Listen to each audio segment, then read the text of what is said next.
Coopération multilatérale énergétique dans la sous-région ouest africaine. Le Togo est convié à se joindre au projet de mise en valeur du potentiel charbonnier de Salaka-Damna porté par le Niger. L'invitation a été officiellement présentée par la ministre nigérienne de l'énergie, Amadou Aoua, au président du conseil Fornia Simbe lors de son passage à Lomé le 13 août dernier.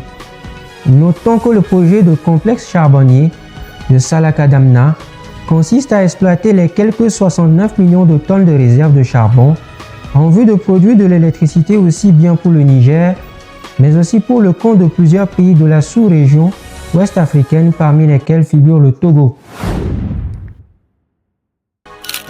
De la coopération multilatérale énergétique ouest africaine, nous passons à la coopération bilatérale dans le domaine environnemental, toujours au Togo. Lomé va recevoir un financement d'environ 14 700 millions de francs CFA du Luxembourg avec le soutien de l'Union européenne. Ce nouveau soutien a été acté à la faveur d'un accord signé à Lomé par le ministre de l'Environnement togolais Foli Bazi Katari lors d'une visite d'une délégation luxembourgeoise le 14 août dernier.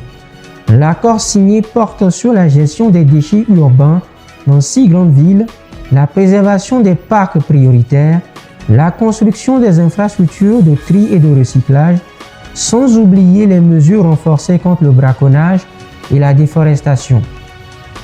Pour rappel, le financement luxembourgeois est destiné au programme d'appui à la lutte contre le changement climatique et à la protection de la biodiversité élaboré par l'État togolais. Éducation pour clore la page nationale de ce Chandelle 7.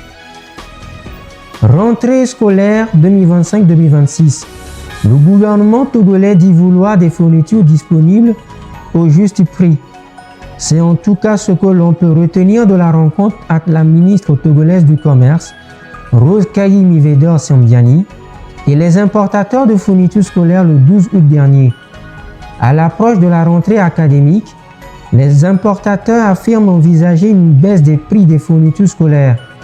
Pour rappel, la rentrée scolaire 2025-2026 est fixée au 15 septembre prochain. Actualité au Mali à présent. Bamako a annoncé le 14 août dernier l'arrestation d'un groupe de militaires et de civils accusés d'avoir voulu déstabiliser le pays. Selon le ministre malien de la Sécurité, le général Daoud Ali Mohamedine, la situation est, dit-il, totalement sous contrôle. Une enquête approfondie était en cours, a-t-il ajouté, concernant cette affaire de coup d'État présumé qui, pour l'heure, est encore entourée de plusieurs zones d'ombre. Justice au Congo-Kinshasa pour poursuivre ce Chandelle 7. 10 ans de travaux forcés contre l'ancien garde des Sceaux de la République démocratique du Congo, Constant Mutamba. Ainsi en a requis le procureur le 13 août dernier, auquel s'ajoute une privation d'accès à toutes fonctions officielles de 10 ans après qu'il ait purgé sa peine. Le rendez-vous est fixé le 27 août prochain pour l'annonce du verdict par la justice kino-congolaise. Économie outre-Atlantique avec la guerre commerciale entre Washington et Pékin.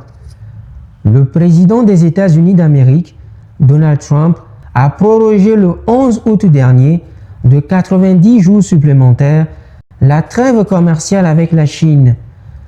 Tous les autres éléments de l'accord, a-t-il précisé, vont rester inchangés. Notons que cette nouvelle décision intervient à quelques heures de l'échéance du délai précédent dans le cadre de la guerre commerciale lancée par le locataire de la Maison-Blanche. Football pour clore ce Chandelle 7. C'est une nouvelle victoire pour le Paris Saint-Germain.